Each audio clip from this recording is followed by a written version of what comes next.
Daily current news में अभी की खबर है, मणिपुर में राष्ट्रपति शासन।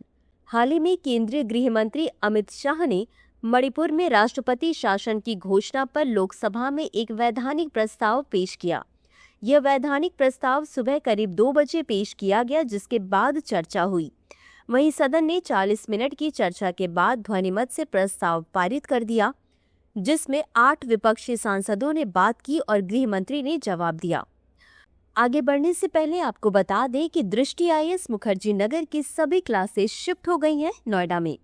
हिंदी माध्यम के IASGS फाउंडेशन बैच में एडमिशन आरंभ है और अंग्रेजी माध्यम में 8 अप्रैल शाम 6 बजे से बैच आरंभ हो रहे हैं। हमारा पता है C171/2 block A sector 15 Noida sector 15 metro station के पास। अधिक जानकारी के लिए संपर्क करें 8750187501 पर। आगे बढ़ते हैं खबर की तरफ। कांग्रेस सांसद शशि थरूर ने चर्चा की शुरुआत करते हुए कहा कि उनकी पार्टी ने मणिपुर में राष्ट्रपति शासन का समर्थन किया है, लेकिन उनका कहना था कि राष्ट्रपति शासन का इस्तेमाल शांति और स्वास्थ्य बहाल करने के लिए किया जाना चाहिए।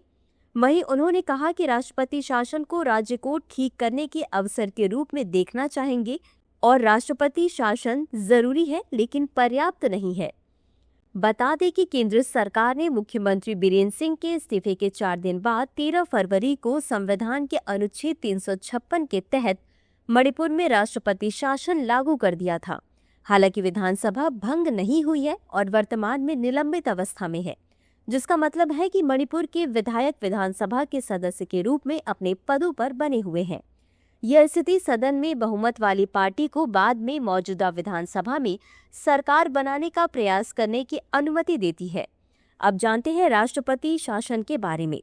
गौरतलब है कि राष्ट्रपति शासन अनुच्छेद 356, जिसे राज्यपाल शासन के रूप में भी जाना जाता है, यह उस अवधि को संदर्भित करता है जब किसी राज्य में संवैधानिक तंत्र विफल हो जाता है और राज्य सरकार संविधान के प्रावधानों के अनुसार कार्य करने में असमर्थ होती है।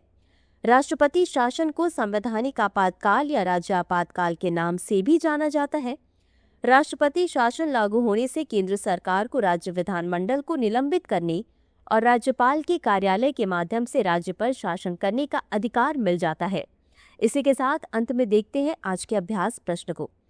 राष्ट्रपति शासन के संदर्भ में निम्नलिखित कथनों पर विचार कीजिए। 1.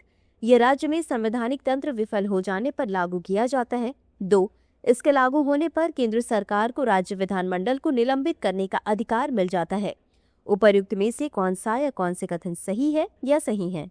A केवल 1, B केवल 2, C 1 और 2 दोनों, D न तो 1 और न ही 2। इस प्रश्न का उत्तर कमेंट बॉक्स में जरूर दें। अभी के लिए बस इतना ही। धन्यवाद। डियर व्यूअर्स, अपने एग्जाम की तैयारी को और बेहतर करने के लिए हमारे चैनल को लाइक, शेयर और सब्सक्राइब करना न भूलें।